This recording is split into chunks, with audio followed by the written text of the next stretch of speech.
Hi, I'm Brickroad. Welcome back to Let's Play Risk of Rain, the Let's Play series where I am perpetually missing 5 items, which is to say 1 pickup and 4 monster logs. I think today we're going to try to replicate the run that screwed me over when the game crashed a few episodes ago. We're going to try to get a chef-breaking run going, if we at all can. So the plan today, as always, is I need to get to the first loop, get back around to this first level, and then stay here until magma worms start spawning in quite a bit. Chef is really good at killing magma worms, so this does seem like I want to play Chef. He's one of my favorite characters to play, but there is a reasoning to the madness here. There is actually a reason to choose this character when hunting down magma worms. Because we need the drop that magma worms can produce. We need the burning witness item. And then our inventory will be complete. After that, we need to do similar runs where we farm up ancient wisps, probably on level 2 somewhere. Ifrit, we have to farm on the snow version of level 3. He only appears on the mountains. Toxic Beast, I think we will farm probably in the hive. I shouldn't think. I don't really want to farm anything in the magma barracks. We could also farm Toxic Beast on the temple. Actually, the temple might be better because I think scavengers are also very common there once we get to certain difficulty levels. I might have just walked past the teleporter. It's actually funny because even though I'm not playing the game, here it is, I've been keeping up with the patch notes for Risk of Rain 2, which is in early access. And there's my Burning Witness. So, this run is already wonderful. In fact, let's just go ahead and... Thank you. So we're getting out of this run. We got the thing we needed.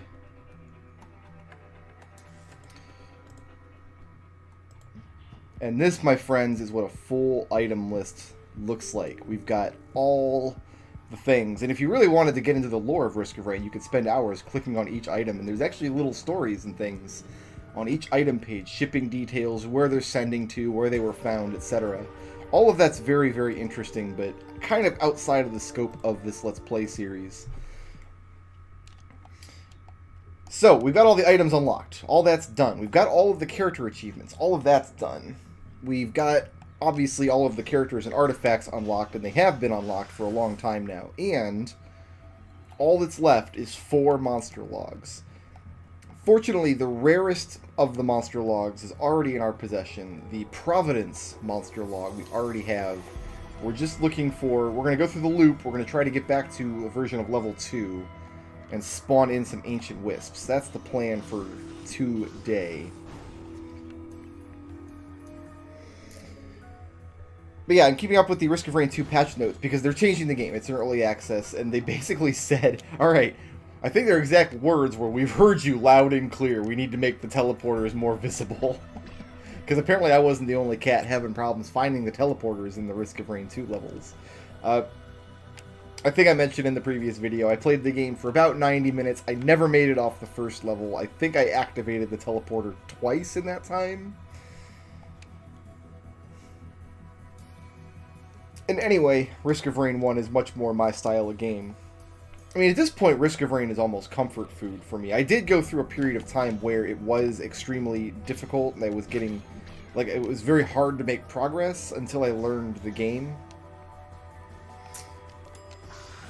But the difference is Risk of Rain 1 is my style of game, and Risk of Rain 2 is not. I think my plan is... I've uninstalled the game. I don't have... I mean, it's still in my Steam library. I can install it whenever. But I do try to diligently uninstall Steam games that I'm not going to be playing at all in the near future.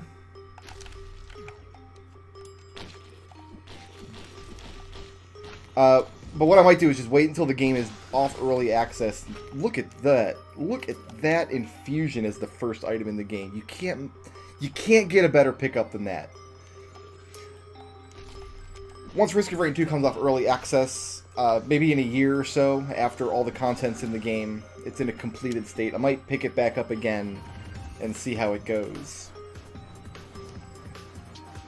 But that's a long-term project. I feel no obligation to jump into that right now. But I have to mention it because I am getting a lot of questions from people who like the Hundo series and my previous Risk of Rain series. I got more Risk of Rain series to do. Like, this Hundo series is not going to be the end of Risk of Rain on this channel by a long shot. I've got a couple more character series that I want to do. We haven't done... Who haven't we done? I don't think we've done a Handy series. I don't think we have yet. I don't think I've done Mercenary. Have I done Mercenary? I don't even know. I don't even know what Let's Plays I've done for Risk of Rain. But yeah, we haven't done all the characters yet. So yeah, we still got more Risk of Rain to go on this channel. The game's not going anywhere. I'm not gonna stop playing it just because the sequel's out. And I think that's important, you know? Like, I do worry about that. I worry that now that the sequel's out, is the original gonna kind of fall by the wayside? Or all of the people who made this game what it is, the various Risk of Rain channels on YouTube and on Twitch that played the game to death, the community that built up around it, like, is the sequel the new hotness and everybody's gonna move on? I hope not, because this game is really something special. So I, at least, am gonna try to keep the torch alive while everybody else is enjoying the sequel. I'm gonna be here on this channel doing periodic Risk of Rain playthroughs.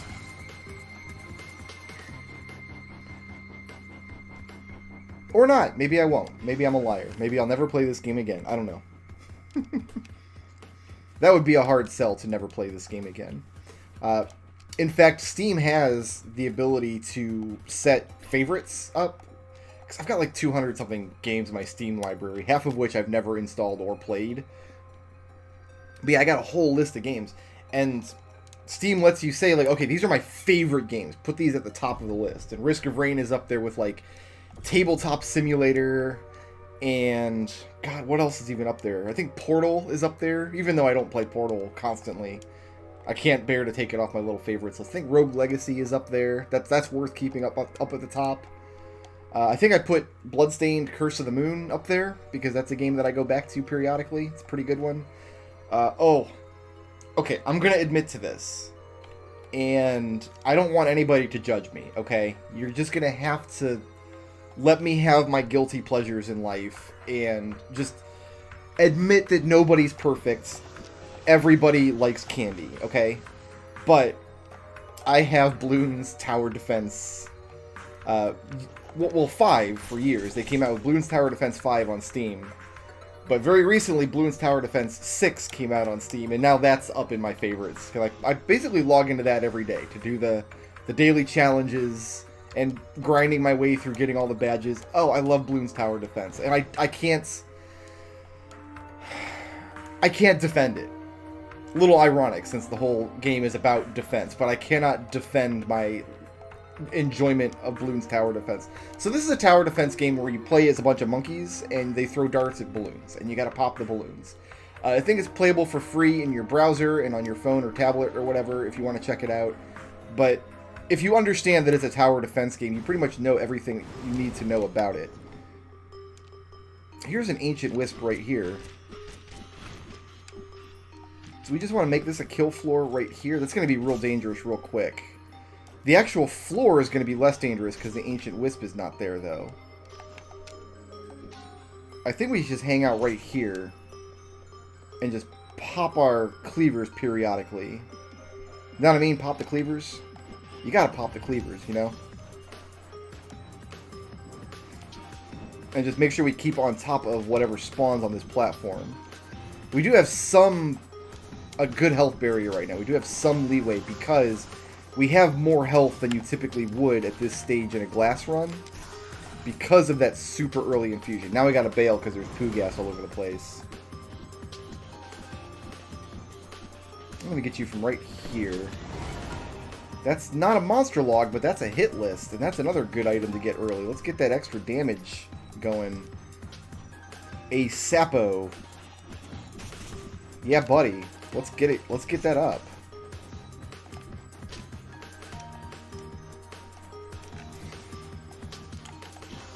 I've been playing Bloons Tower Defense games, God, over a decade. I think the first one I played was Bloons Tower Defense 3. I think it was on Congregate.com. There's a website of old Flash games. I don't even know if it's still around, but back in the late aughts, back in like 2008, 2009 or so, the website, Congregate.com, I went to. In fact, I've Let's Played a couple of games off of there. I think that's where I found N originally. And I did a Let's Play of a game called Shift, which was an old, like, puzzle platformer. Like, kind of a spiritual 2D version of Portal, in a way. That was reasonably fun, and I Let's Played those on the channel. But those I found on Congregate.com, and I think Bloons Tower Defense 3 was on there. And then one day they released Bloons Tower Defense 4. The company that does it is called Ninja Kiwi. And I was like, oh man, 4, that's going to be great. I played so much Bloons Tower Defense 4. In fact, I think they sold a deluxe version that I ended up buying that had access to new tracks and a couple of towers that weren't in the base game. I'm just going to go to Boar Beach right now and get this out of the way. Oh, you know what? We could farm Toxic Beasts here to get that Toxic Beast monster log. Maybe that's what we ought to do right here.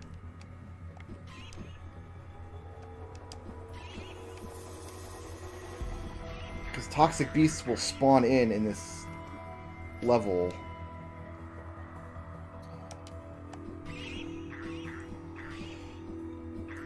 Do I want to do that? I mean, we're going to have to farm the Toxic Beast eventually, and they do spawn in great numbers here, because it's Boar Beach. Yeah, maybe we'll do that, and this whole video will just be Boar Beach for days. Maybe that's the idea here. I'll get my hit list going.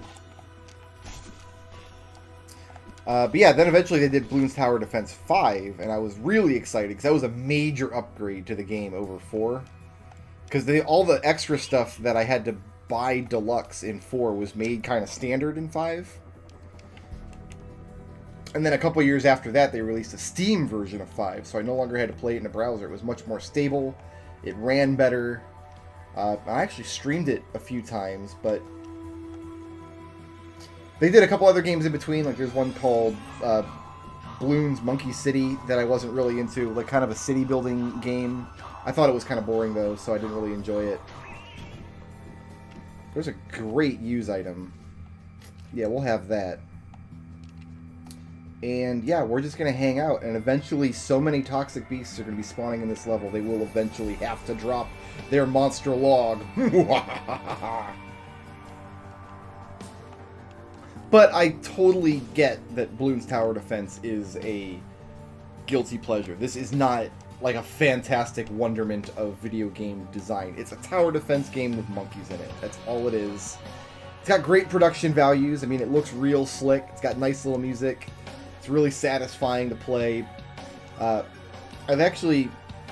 enjoy watching YouTube channels of it, just like I do with Risk of Rain videos. I like watching YouTube channels devoted to people who play Bloons Tower Defense, because the community around it gets so competitive. It's flabbergasting to me, this little tower defense game.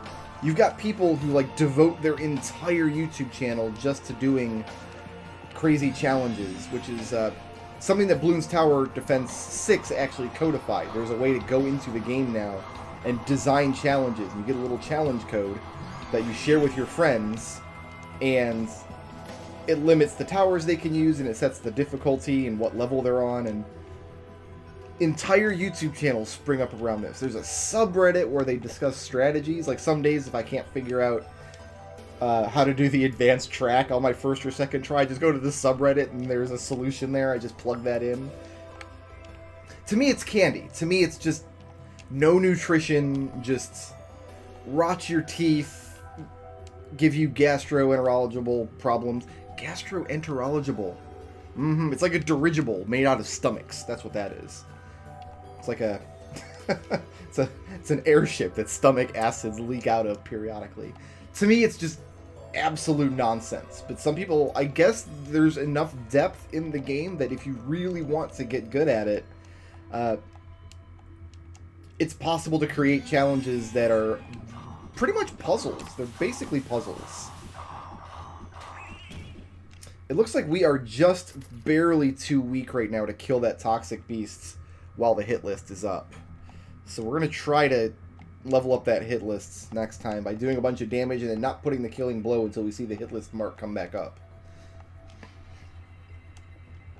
There's actually a Bloons Tower Defense Battles game that pits people against each other. So instead of just buying towers, you also buy balloons to send over to the other player. And they do like tournaments and stuff.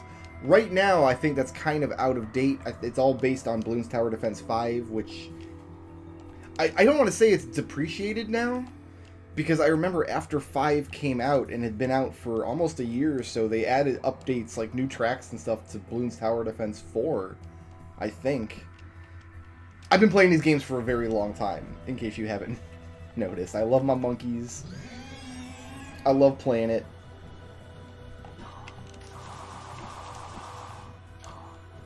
Yeah, we'll just let this... And that will kill her. I want a monster tooth. I do not want a glowing meteorite, though. That's a bad thing to take. We'll get ourselves killed if we get that. Back in the day, before artifacts were added to this game, this was how you got a breaking run going. Because you could come here and constantly... These easy bosses would spawn in that you could kill from relative safety. And Boar Beach was the way to get breaking runs going. Obviously, that's no longer the case. We now have artifacts. You can just put on Glass Command and get any breaking run you want. Pretty much guaranteed. I have thought... This is going to sound pathetic. And it is pathetic. But I thought long and hard about how I could put some Bloons Tower Defense content on my YouTube channel, but I don't know how I would let's play it or what I would do with it. I'm definitely not good enough to do all like the crazy challenge stuff. Like, I'm not going to beat all of the levels on Impoppable. That's what the hard, super hard difficulty setting is called in that game. Impoppable. Get it? Because balloons are... You get it. You're fine. But we all have our guilty pleasures. They're, like, some people are into Pokemon games. I refuse to believe anybody legitimately enjoys a Pokemon game, but some people, it's just a guilty pleasure. I've actually only played one Pokemon game. I played Pokemon, I forget if it was Red or Blue. You know what? No, I take that back. It was both of them. I played, it was on stream, and I played one of them, and we got to, like, the 80% mark, and people were like, oh yeah, you can't catch all the monsters. You need to get the other version of the game if you want all the monsters. And I did, but the way that the emulator works is I could just boot up my game save. Oh, you know, we're going to take this, I think. Yeah, we'll take this. Get more items. If you're running Pokemon Red or Blue in a Game Boy emulator, like I was, the game saves are totally compatible. So you just boot up the other version of the ROM, and your save will boot straight up. And I imagine this is the same... I mean, the system works that way because the games need to be compatible so you can trade back and forth, I guess, is the idea. So... yeah, we're going to let this...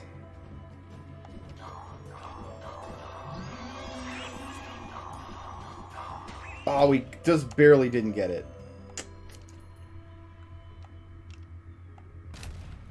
I don't know, I guess I didn't hate Pokemon when I played it. We got some good memes out of it. I was able to troll my Twitch chat a little bit. We did catch a... I think we caught a Mewtwo. I did a perler of my owl. Hoots. Good old Hoots. I don't remember what his Pokemon name was. He was the owl Pokemon from the first game. I'm sure you know the name of it. And just to make absolutely sure, I'm a total hypocrite. I've been playing on stream recently a great deal of World of Final Fantasy, which is basically just Final Fantasy Pokemon. Hey, this is a great item to get after getting that Captain's Wheel, because now we can launch Fireworks. World of Final Fantasy is... I got it on PS4, but it's also out on Steam and Switch. You can buy it for whatever. It's a Final Fantasy spin-off game where you capture little Final Fantasy monsters and you wear them on your head. And it's basically Pokemon, and the story is ridiculous, cheesy anime nonsense. And I've been enjoying that game merrily. I would make the argument that there's a lot more to that game as far as like battle strategy and stuff goes than there is to Pokemon, but I don't know if that's actually the case.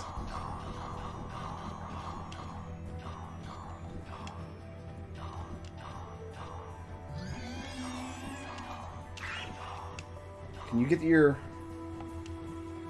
Can we get a mark on you there? A hit list mark? Can we do it, please? Thank you. A Warburner. Placing a war banner down on this platform right here would actually be very, very helpful. I think a little bit of hypocrisy is healthy and almost inevitable if we're just talking about what kind of games you like. Because there's always... Games are so similar to each other in a lot of ways, but even a small difference can be very noticeable.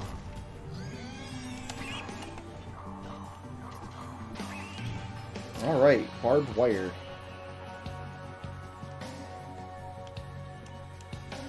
Like, people sometimes are very surprised to learn that I don't like the original Castlevania very much, but I love games like Bionic Commando, I love the new Curse of the Moon. Like, what's the difference? Like, you don't like Castlevania because your jumps are terrible. Bionic Commando, you can't jump at all, and you love that game. I do love that game. It's true. Come on, give me a monster log. Cough it up, buddy.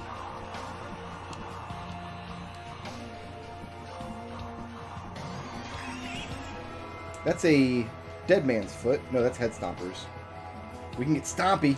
We need some verticality, though, because we're at impossible difficulty here, so... But it's the little differences in games. I love most Final Fantasy titles. I dislike Final Fantasy X intently. If I'm being honest, is the story of that game really any dumber than some of the other Final Fantasy games? Yes, it is. It absolutely is, because this is a world where you don't have to die if you don't want to. Hey, I need your monster log, too. I forgot you also appeared here. And you're much more dangerous, though. We got more barbed wire there. What do I have to heal with? Oh, I need more verticality if I'm going to be fighting scavengers. I don't have anything to heal with. Nothing. Just our natural regenerate. Scavengers are going to be very... I forgot they started to spawn in here. Well, we got to fight them. We do need their monster log. I don't know if we have to fight them right now.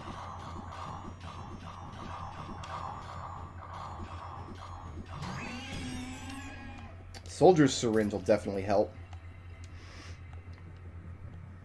I need some verticality and I need some form of healing. I've got monster teeth. No, I've got one monster tooth to heal with. Here, let's wait for somebody to spawn in to pop this chest so somebody gets a face full of fireworks.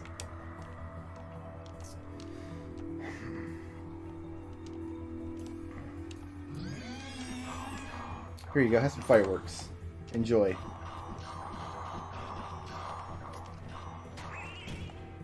Not the spike strips. That's my favorite. It's kind of a pointless item.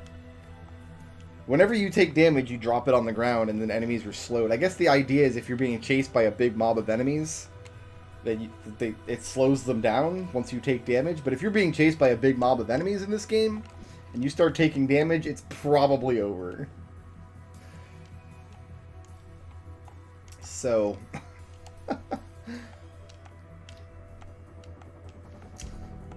No, I can articulate exactly why I don't like Final Fantasy X, whereas other Final Fantasy games I'm a big fan of, is the game feels almost completely pointless. I actually really like the battle system in the game, but like the character advancement feels almost completely pointless, the leveling up and whatnot. Because in most Final Fantasy games, you level up in one of two ways. Well, I wanted you to... My war banner's down at the bottom, that's not a good place for it. In most Final Fantasy games, Actually, they're split about half and half. Some of these games, and most RPGs, like JRPGs in general, you, as your characters level up, they get stronger. They learn new abilities, they get more stats, etc., etc., etc. In Final Fantasies, some of them, you level your characters up and decide how they get better.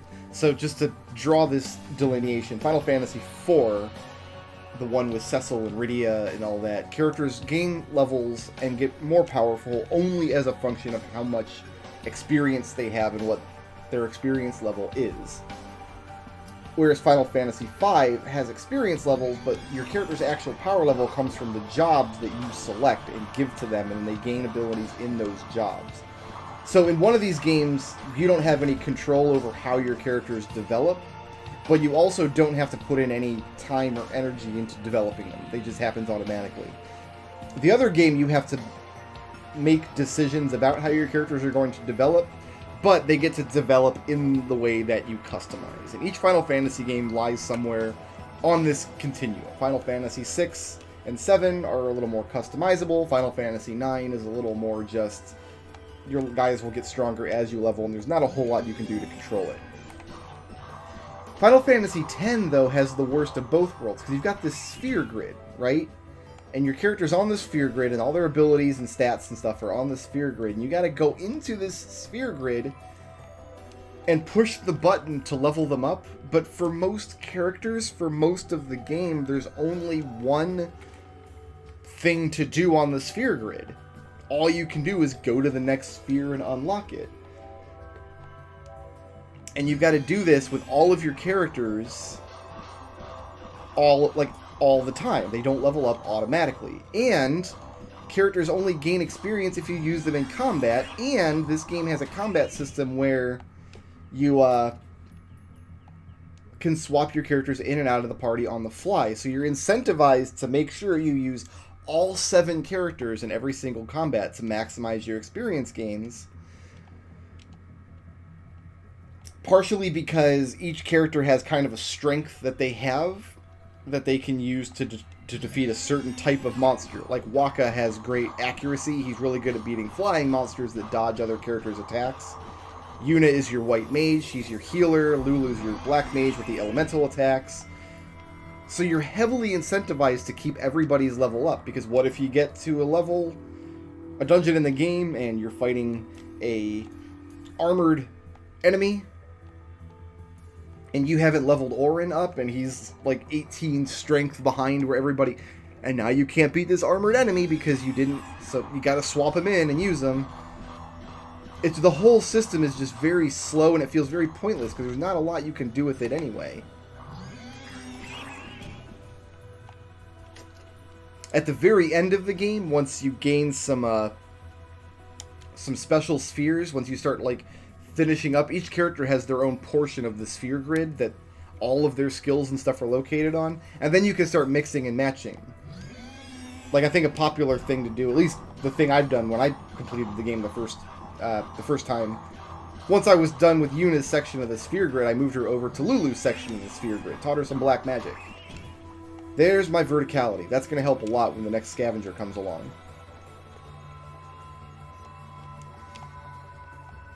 It's gonna help a lot. So yeah, you've got these slow and deliberate battles, which I actually like. Every round in Final Fantasy X, it doesn't work on an active battle system. You can take as much time as you want to determine what command you want to put in. And you have a lot of tools for examining the state of the game on every individual combat round.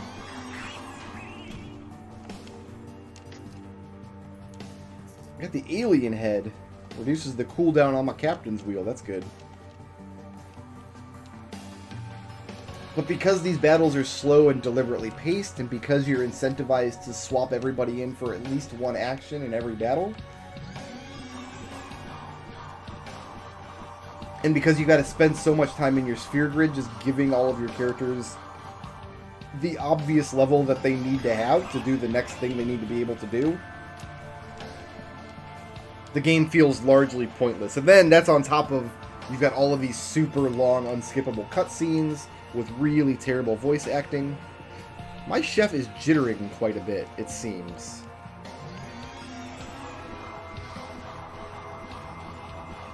I don't know about that. Come on, give me them little pigs.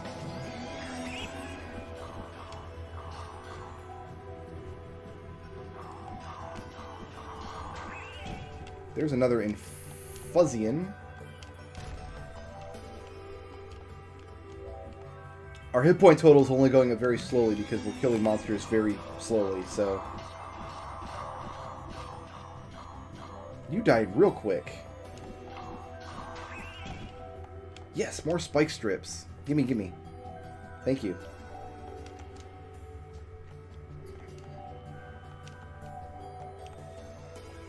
I guess my point is that there's reasons why you might like one game and not another game, even though they're very, very similar. Because when you get very close to a game or a style of game, the little differences stand out quite a lot. And those little differences can be enough. It used to... I didn't understand as a kid why... Like, I had some friends who really liked Street Fighter and some friends who really liked Mortal Kombat. I really liked both. I didn't see the major difference. Just the games have different characters, and that's basically the only difference, right? Nope.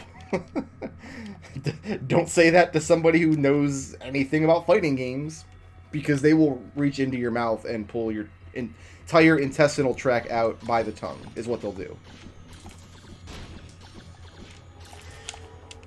We don't want to get shot by this scavenger.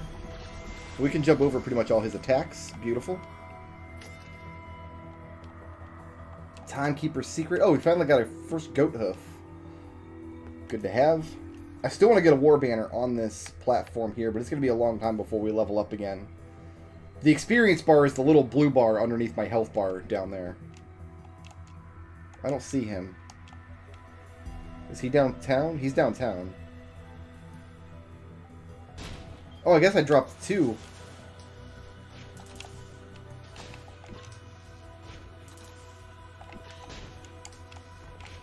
We are going to die here. We're not. We're fine. He can't get me right here. Actually, he can, but I can jump over him here. Well, this is what I wanted. I wanted to fight standing in my war banner. But this is not what I meant, and I think that scavenger knew it. But I can do this to him. That's going to help a lot. Brilliant Behemoth.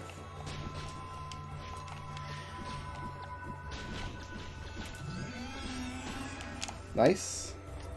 Mortitube. So now that we're at ha difficulty, very appropriate since we've been talking about Final Fantasy X a little bit, we will be seeing monsters more frequently and killing them faster because we've got this brilliant Behemoth now. Another monster tooth. Maybe I should just hang out down here in the war banner. The problem is when toxic beasts spawn up top, I gotta climb up there anyway, but I can pretty safely fight toxic beasts from down here as well. But I do get faster regen in the war banner, so... Hermit Scarf.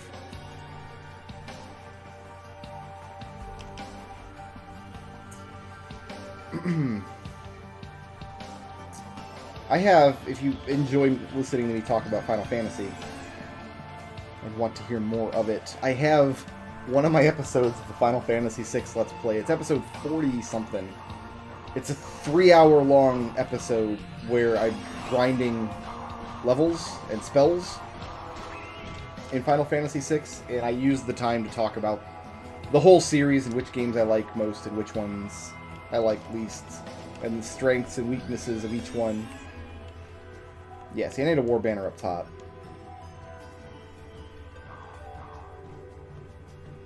Come back. How fast is my experience going up down there? What's the jump look like? Not very high. Not very much. Got a Mysterious Vial, though. That's good. Mysterious Vial's a nice get.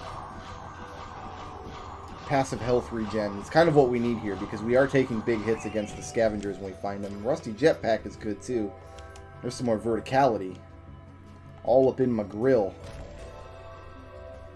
Who wants these fireworks? Who wants them? I'll send them your way.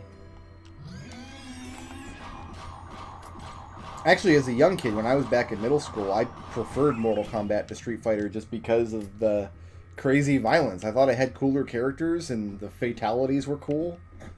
We played Mortal Kombat 2 on the SNES. Like, a lot. We played a lot of Mortal Kombat 2. Not so much 3. When 3 came out, we didn't like it as much. And we were never big arcade kids. We had one arcade that we'd go to periodically, but it was a roller rink. We'd go and roller skate. We'd do a couple times a year, maybe 2 or 3 times a year, the school would sponsor an all-night skate where they'd lock a bunch of kids inside the roller rink all night, and our parents would come at like 8 in the morning and pick us all up. And there was a ton of arcades in there, but when we were at the roller rink, we would prefer to... Don't worry, I got you, buddy. Like, it was always our preference to be skating. So, we didn't actually do a lot of video gaming in the arcade. I mean, we had the Nintendo at home, so what's the point, right?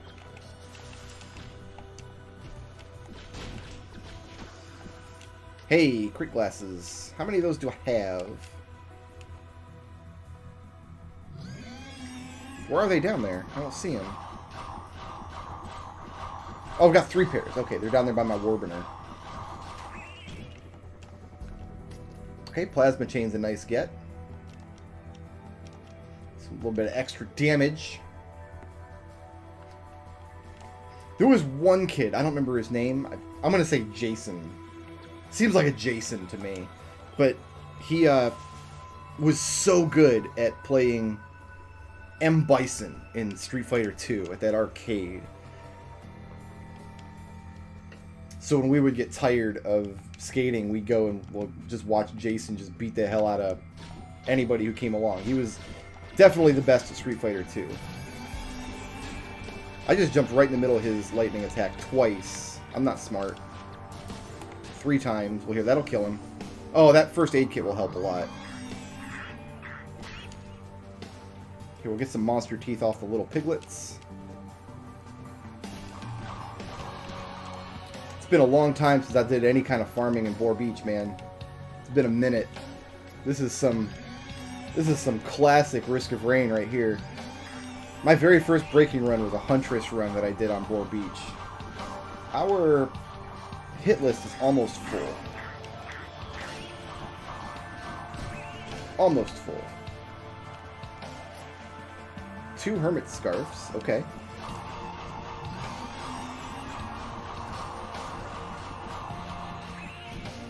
Got a crowbar. Make that big first hit count. My boy in Street Fighter was T-Hawk.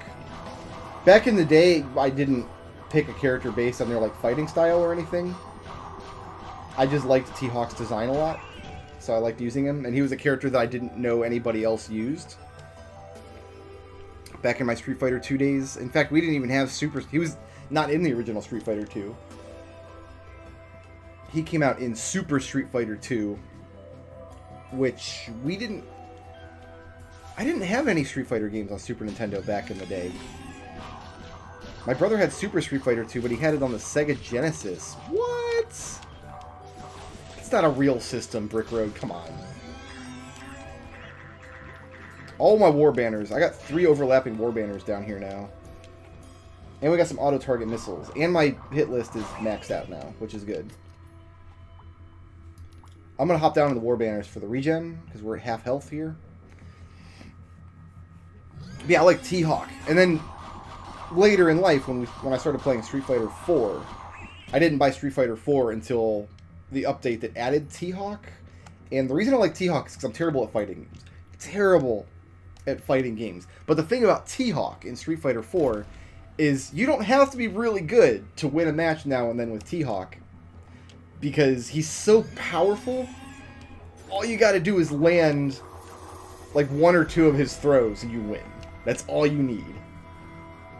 So I was never able to win a round of Street Fighter 4 with skill. Like, pff, come on. But every now and then I would get lucky and land those throws and smash some nerd's face into the ground. And I would take home a victory. T-Hawk is not in Street Fighter V because Capcom are retards. They keep adding dumb characters that nobody cares about. Like R. Mika. Pfft, come on. Like, wake me up when you got some T-Hawk.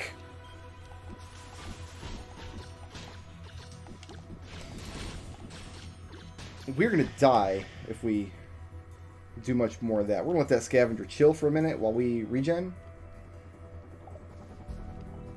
Oh, we got the bustling fungus now, too. That's going to help with a lot of healing. So I think our healing situation is better. You see the scavenger's hit points up there. He's regenning as well. Because he's also got a bustling fungus or something, probably.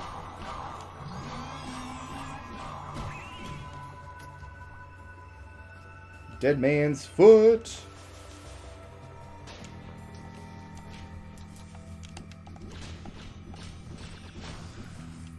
Okay. More auto-target missiles, more life savings.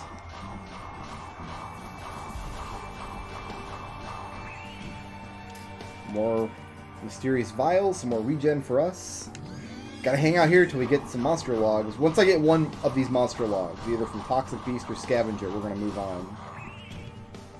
Once we get one. And we will eventually get one. We'll get there.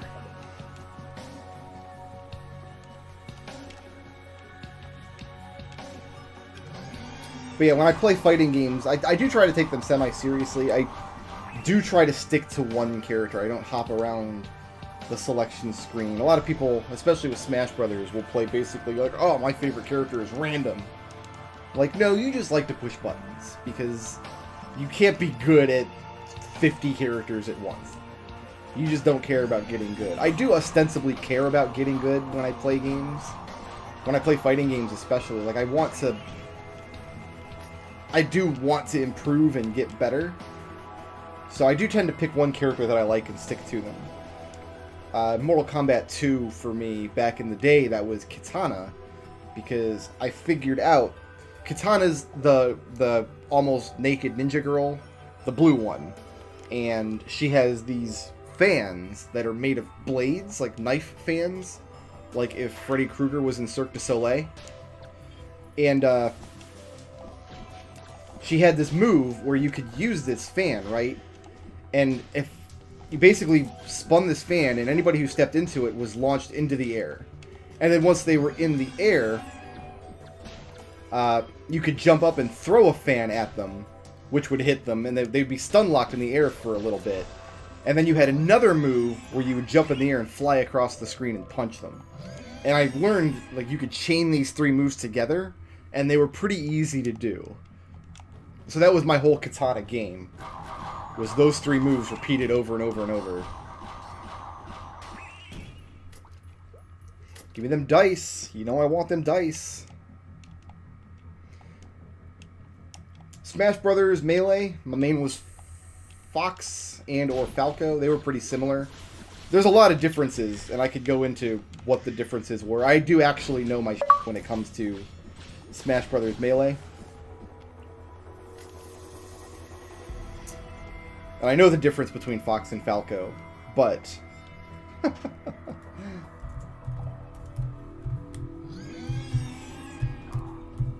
they were my mains. I liked Wolf a little bit in Brawl, even though he's a terrible character that shouldn't be in any game ever.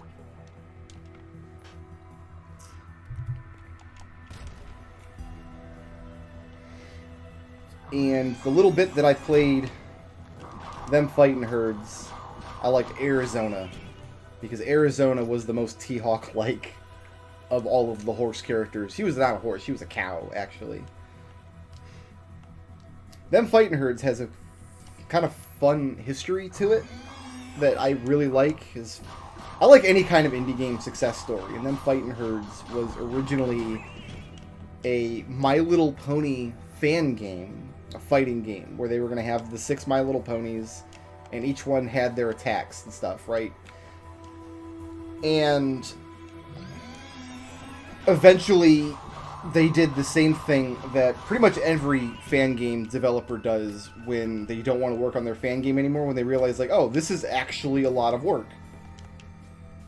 and we don't want to do it anymore. What they'll do is they'll say, oh, the company gave us a cease and desist, so we have to stop working on the game. So when that happened, I'm thinking, oh yeah, you know, that's fine. Every fan game developer goes through this. You just got bored or stressed or whatever working on your game, and this is your excuse. Turns out, no, they actually did get a C&D from Hasbro. They were actually putting in an enormous amount of work into this My Little Ponies fighting game, which was back in 2011 or so, I want to say. No, maybe a little... Yeah, it had to have been that long ago. That was the year of my wedding. That's a long time ago now. Which means that show must be on its 8th or 9th season now, I imagine. But that was my first exposure to the new My Little Ponies series, was somebody linked me to some of the music they were composing for the fighting game. And you can probably still find it on YouTube. It's not the music that they ended up using in the published game of them fighting herds, but Twilight Sparkle's stage theme that was going to be in... What were they going to call it? Fighting is Magic, I think. My Little Pony Fighting is Magic. That was my first exposure to that series. And I watched it for a while. I watched up to season, I want to say 4. There's what I'm looking for. Get that war banner right here, buddy. That's what we want to see. But yeah, they actually did get C&D'd, and then the... I don't want to say creator, because she wasn't the creator of My Little Pony, because obviously My Little Pony's been around since, I think, the early 80s. When I was a very, very young lad. My Little Ponies were new when I was new, basically. I didn't have any when I was a little kid. I was more into Transformers. But... I mean, I remember as a kid thinking that My Little Ponies were boring because you couldn't really do anything with them. Transformers, you could do something with, you know? It's like a car, and you do like 4 moves, and now it's a robot! Ah! So cool!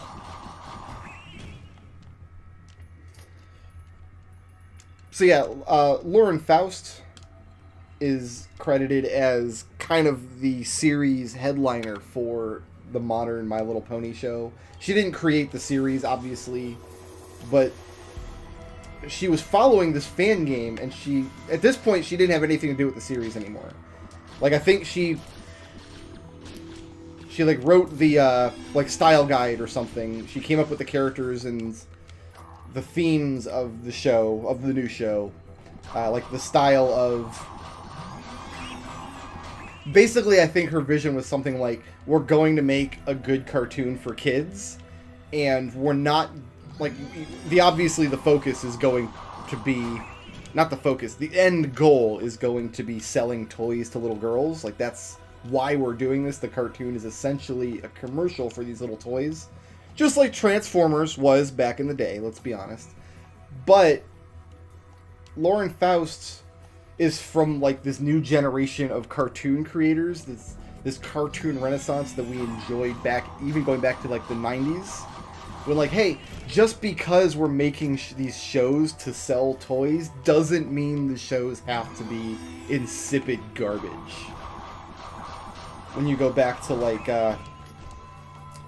cartoon showrunners like Paul Dini and Craig McCracken and Gendy Tartakovsky, which I know I mispronounced, but whatever, I don't care. But yeah, you go back to these cartoons through the 90s and the early aughts, there was really a renaissance. Like, oh, we don't have to make like these we can make something of actual quality and artistic value. And that's, I think, what her focus was when she decided, I'm going to try to pitch this new My Little Pony series.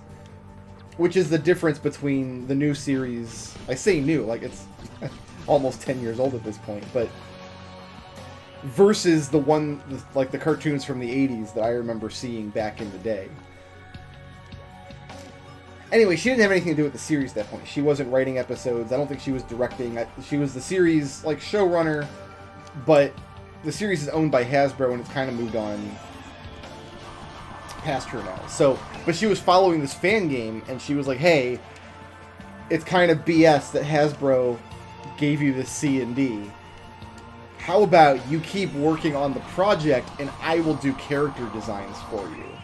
So you have the woman who designed the characters of Twilight Sparkle and Rarity and Applejack and all of them offering these fans of the show new character designs for their fighting game. And that's exactly what she did. And so the actual game that came out, there's still 6 playable characters, and each one is like the spiritual successor of one of the My Little Ponies. Like you have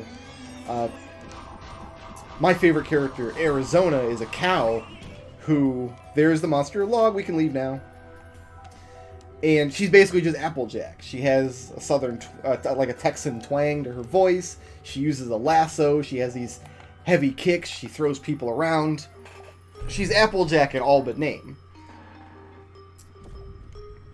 But the actual game that came out of them fighting herds has so much creativity on display. It's really a fun game. It's really good. In fact, I haven't played it in a long time. I should check and see, because they last time I had played it, they had not yet added the one-player story modes. I kind of want to go back now and see if those are in the game. Maybe if they're in the game, I'll do... we'll do a Let's Play of Brickroad playing all of them fighting herd story modes on super easy difficulty.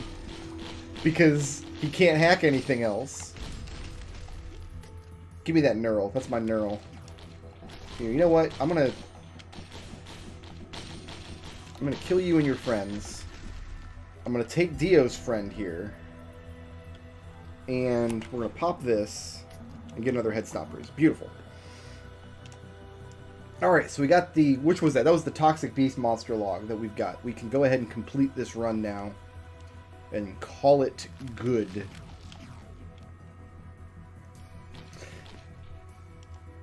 I kind of fell out of love with cartoons in general, though. There was a few years we watched My Little Pony for a few years. I think I watched one season of Gravity Falls, which was okay. I had Avatar and Korra, obviously, are both wonderful. Here's Ifrit. How good would it be if we can get Ifrit's monster log right here?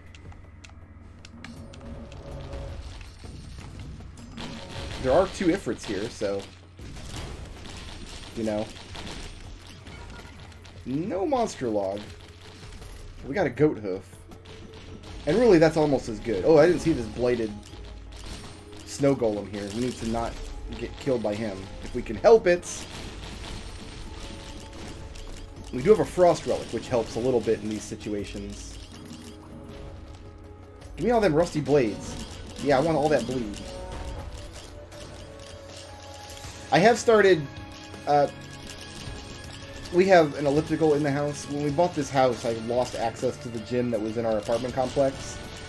And I can't work out like with other people in the room because I have crippling social anxiety issues that make my everyday a living hell.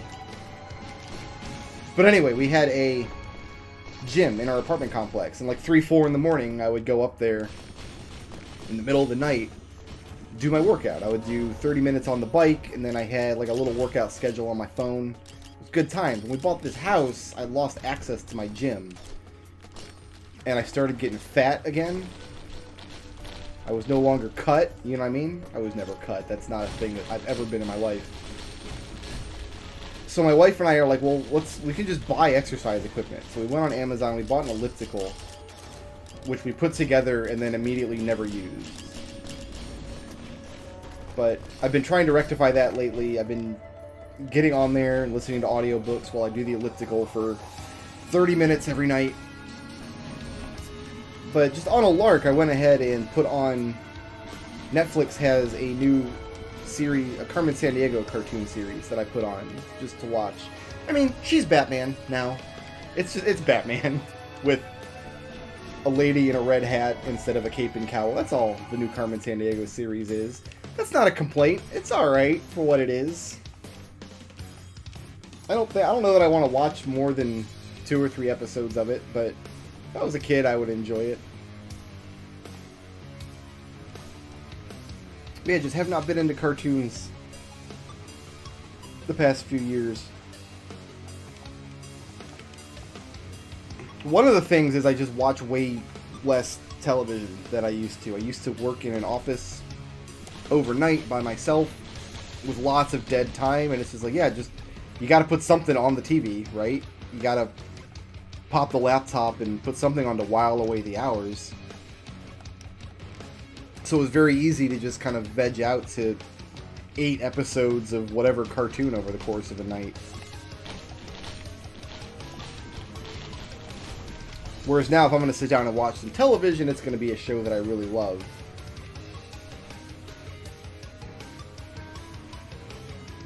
I would watch a Risk of Rain cartoon.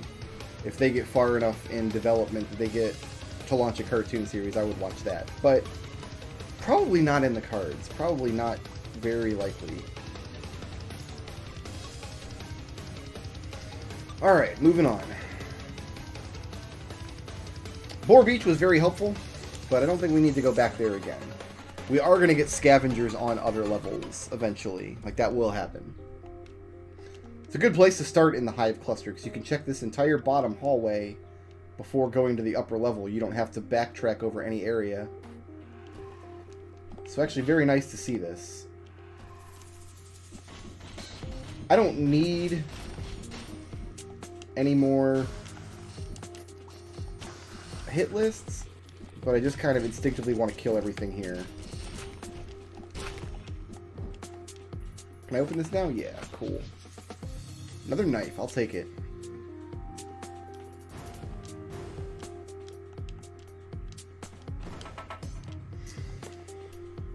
I am going to have to, maybe while this video is rendering, I'll hop on Steam and see what kind of development has gone into them fighting herds lately.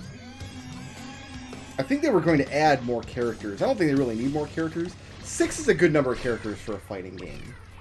I mean, it was definitely good enough back in the 90s when during the Street Fighter days and whatnot. That's pretty much all you had, 6 or 8 characters. It's one of the reasons I really am not enthused about playing the new Smash Brothers game. It's like 70-something characters now. Like, how can anybody keep all that information in their head? Like, that's too many characters to just pick up the game for the first time and get a handle on all of them. You know what I mean? Because part of my enjoyment of a fighting game is just kind of playing with all the characters up front and just kind of getting a feel for them. In Smash Brothers, that's going to take like 2 weeks. It's not something you can just do in an afternoon. I mean, I had similar problems with Street Fighter, honestly, towards the end of Street Fighter 4. Street Fighter 4, and I guess Smash as well. I would acclimate to Smash pretty quickly, just because it's the 5th game in a series that I played every installment of. So like, I would get through the learning process pretty quickly, I think.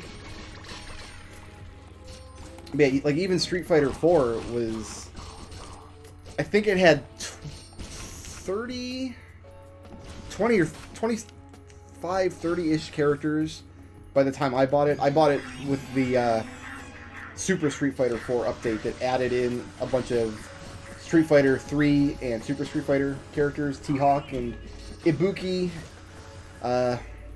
Dudley. So we finally got our Dudley versus Balrog match that everybody wanted forever. But I was already a little bit familiar with all the characters, and I was able to follow the updates from there. From there, they added the Arcade Edition update with Yang and Yun, who I had not actually... I played Street Fighter 3, but I was not really familiar with Yang and Yun. And then... what was the last update they did? They added in, like, Elena, Poison... I don't even know, but... by that point, there were so many characters, I'm like, alright, I can't handle this anymore. There's no way.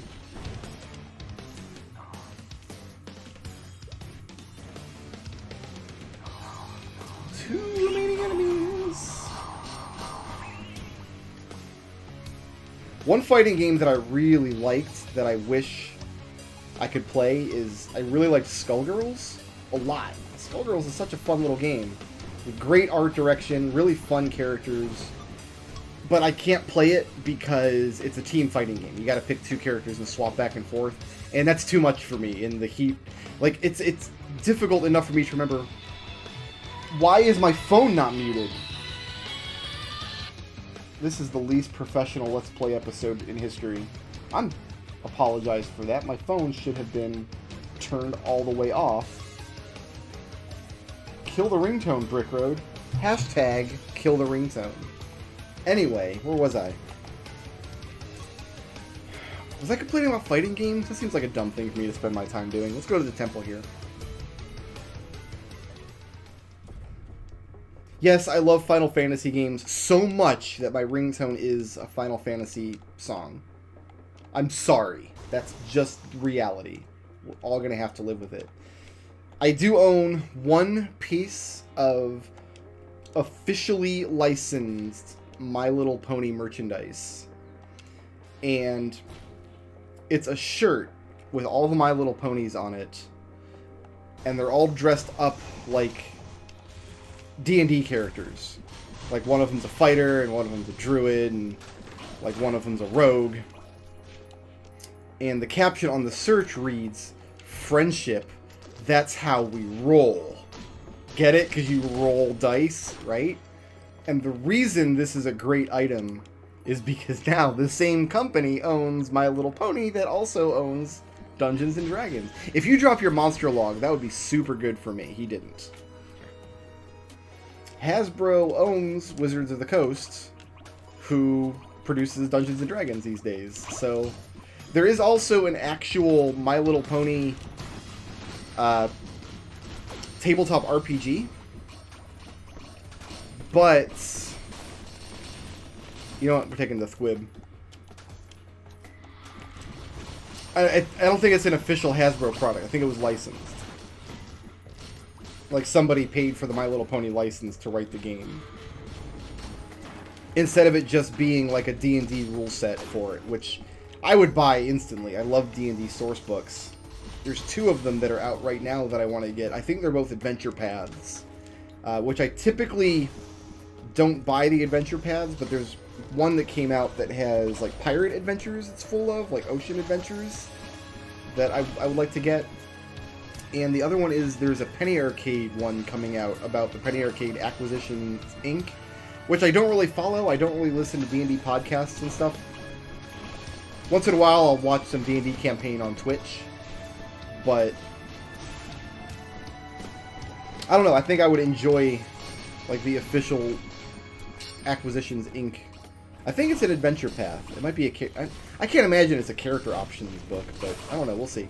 I do try to buy all the character options books for 5th edition D&D that I can get. And I typically skip the adventure paths because my group runs adventure paths exclusively, and I don't want to own a path that I then have to play in. And I'm not the DM for that group most of the time. I do own a couple adventure paths. I ran Curse of Strahd for that group, and I'm going to run Storm King's Thunder eventually. And I own the Tales from the Yawning Portal, but I haven't read it except for the Tomb of Horrors, which I've run several times.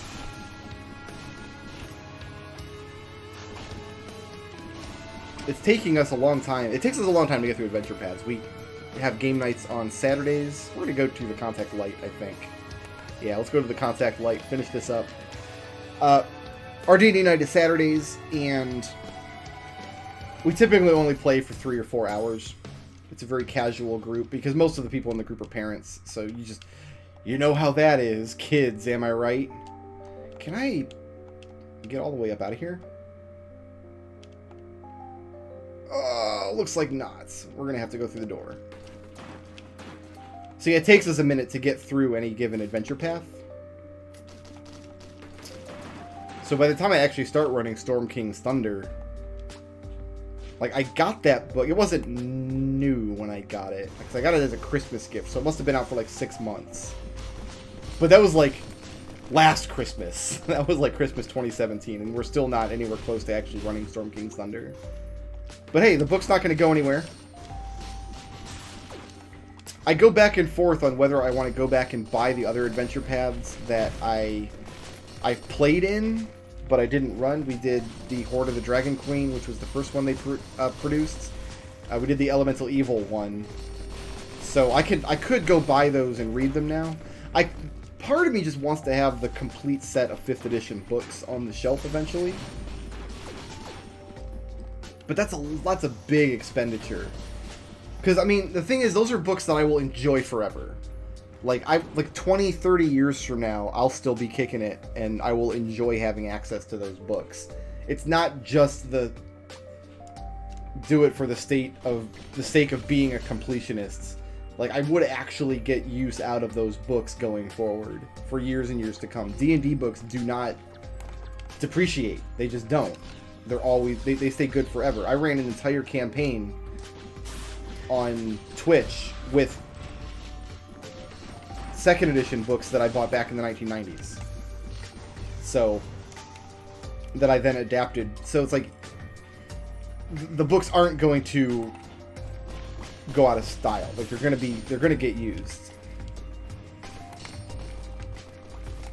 I have access through a friend of mine shared his access to D&D Beyond, which is their online repository of books, but I don't like online books as much when it comes to D&D. In fact, it's a point, I don't want to say contention, but it's a point of maybe humor sometimes with my online group. We have another key card here. You know what I might could do is squib this hallway, first of all. We might could go get us a Gauss cannon. Let's do it. Let's open this door and go get a Gauss cannon. Because we have some of our players in my online group, one in particular who prefers online materials to everything. And once in a while, he's like, hey, can I take this skill or something out of... What's the book? I don't have the Sword Coast Adventures Guide. It's a book that I don't have. It's a little too slim and just a little too dedicated to Forgotten Realms specifically, which is not... I mean, it's fine. The stuff that's in it is fine, but it's just a little too specifically focused on a setting that I'm not really interested in running. But there are some players' options in there. From time to time, they'll be like, hey, this thing's in the Sword Coast Adventure Guide. Can I take it? There's my auto-target missiles Mark II. And my default is to just disallow player options that are from a book I don't own. He's like, but you do own it. You have it on D&D Beyond. I'm like, nope, doesn't count. It's not on my shelf. In fact, when I run games online, I still have the books on my table in front of me.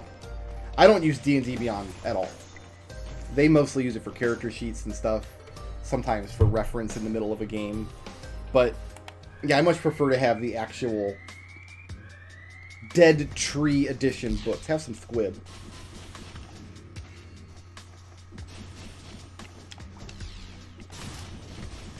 Oh, Providence. I already have your monster log. Here, let's get you up here. It's funny because I shot him with the Gauss cannon and fireworks came out of the Gauss cannon too.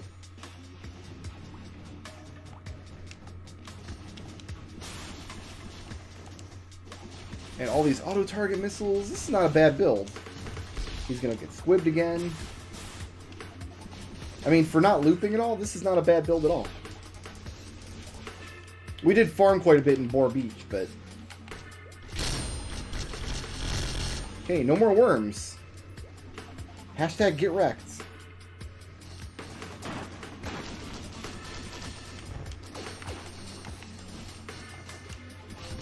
Oh, I got a war banner in here now, buddy. I don't need to heal, but I wanted to throw some fireworks at him. Gonna get him squibbed again.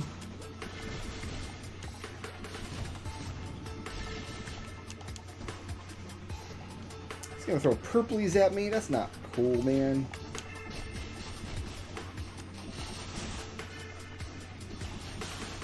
I'm expecting those skulls to come out anytime, because we've got the Bladed Providence out on the field now.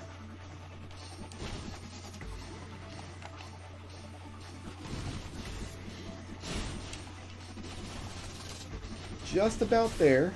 We're blowing him up with the behemoth. Oh, I was going to finish him off with the squib, but we ended it too early.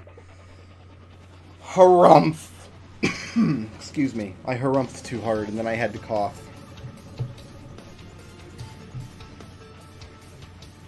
So we needed, coming into this session, we needed 5 things, and we got 2 things, and now there's 3 things left. and the boss farming will continue in the next video. But I'm terrified that they're not going to show up in the actual log, so we will go and double check that they're there.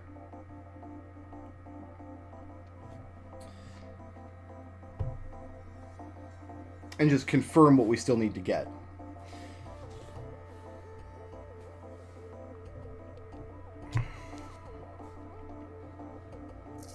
$96 bosses, new record for me. Alright, so there we go, Toxic Beast Monster Log. So we just need the Ancient Wisp, Ifrits, the Scavenger. That brings us to 97.3%. Almost there, guys. Just a little bit further.